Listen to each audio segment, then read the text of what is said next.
You want to know something I found out today, which is something you might not, you might have even known. This is the idea of how these all things all swirl around. I forget specifically, but I guess at one of the points in time, one of his I forget where. This was when he was private or when he was with Bear Stearns, or but one of the times when Epstein was a money manager, there was a period of time in which Khashoggi, Adnan Khashoggi, was his only client. Dude, that's so crazy. So it's just like, and then we have this how his neighbor of for a very long time was Howard Lutnick, who's like also fucking Trump's money manager, and you're just like, it's this idea of like once you start putting together certain things, you're like, holy shit, it is like they kind of have to. It's to once certain things come out, you're like, oh, bing, ding, ding, ding, ding, ding, Oh ding, a yeah. million dominoes start falling.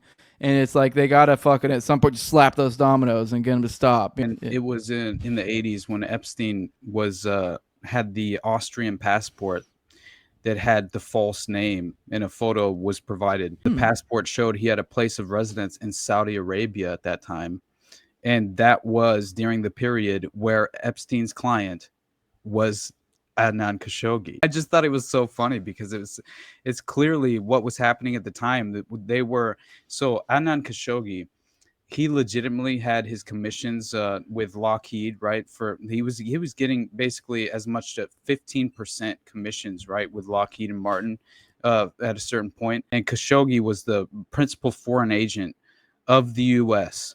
and helped establish the supranational intelligence partnership known as the Safari Club. So let's look a little deeper into the Safari Club.